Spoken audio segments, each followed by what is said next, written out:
there, Nick Pivetta. Let's talk about his awesome start next on Fantasy Baseball Today in 5.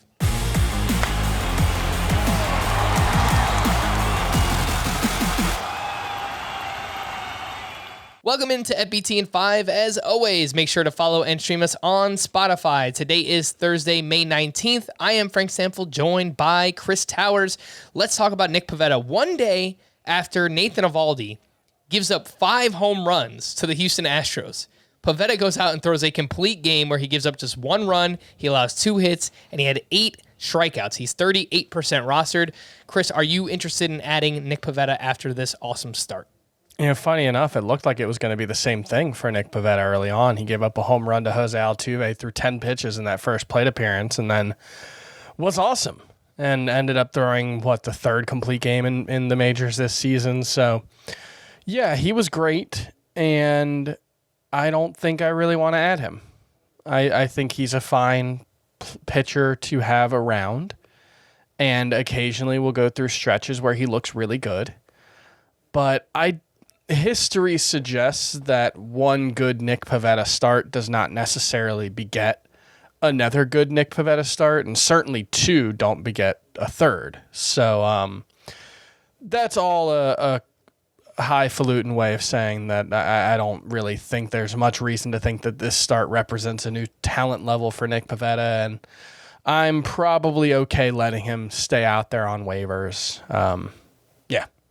I mostly agree with you. The one thing that stands out is the control has been awesome over these last 3 starts. So if he can limit walks, that's usually how he gets in trouble, then I think that there could be some success. But we've got to see it for more than 3 starts. The big news from Wednesday was Max Scherzer, who left his start due to left side discomfort. Pretty scary moment, too. He threw a pitch, and he instantly signaled to the dugout. He's like, "Get me out of here. I got to go. This isn't feeling right." He's 37 years old. Chris, if this is an oblique injury, just kind of speculating for now, this could be pretty bad for Max Scherzer.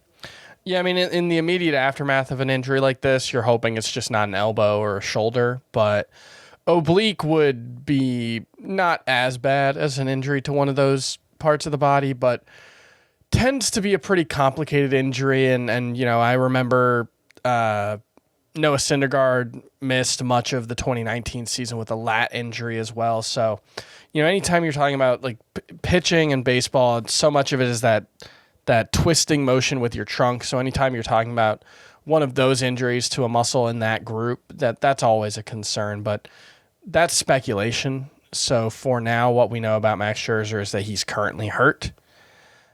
I don't know if there's anything actionable beyond that, because we might find out that this was just a little twinge that he felt on that one pitch and could have been good and kept going, but it's also possible that this is something serious. So it's definitely a concern right now. All right. Well, there's no replacing Max Scherzer, but you can try to do it with volume. So you can look at these potential 2-start pitchers for next week. Kyle Freeland has some nice matchups. He's at the Pirates, at the Nationals. Jordan Lyles has a quality start in 3 of his last 4. He's at the Yankees and at the Red Sox next week. Marco Gonzalez has allowed 3 earned runs or fewer in 4 straight games. He's up against the Astros and the A's next week. And then Dane Dunning also has 3 quality starts in his last 4 outings. He's got the Angels and the A's next week. So any interest, Chris, in Dunning, Gonzalez, Lyles, Freeland? Yeah, if Gonzalez and Dunning had better first matchups than the Astros and Angels in particular, I think I would be interested in them, because that matchup against Oakland at the end of the week is very nice, but there's always the risk that there's a rainout or, they get bumped one day and all of a sudden you're looking at a potential 1-start week from Marco Gonzalez against the Astros, and I don't think that's a particularly agreeable experience for anyone. So Kyle Freeland at Pittsburgh, at Washington, both on the road, getting away from Coors Field. I think that's probably the better of the 2-start options that you could go with. All right. How about if you need a catcher to replace Salvador Perez? How about his replacement? MJ Melendez has a home run in back-to-back games. He's a big-time prospect, and he's 37% rostered. Chris, who would you take of this group? MJ Melendez, Gary Sanchez, Alejandro, Kirk? That seems to be the big question we're getting right now. That's a really tough group because I would take all of them, frankly, as my starting catcher, and especially 2 catcher leagues, because they're rare in that they have some potential to be useful fantasy options, and that's incredibly rare at catcher.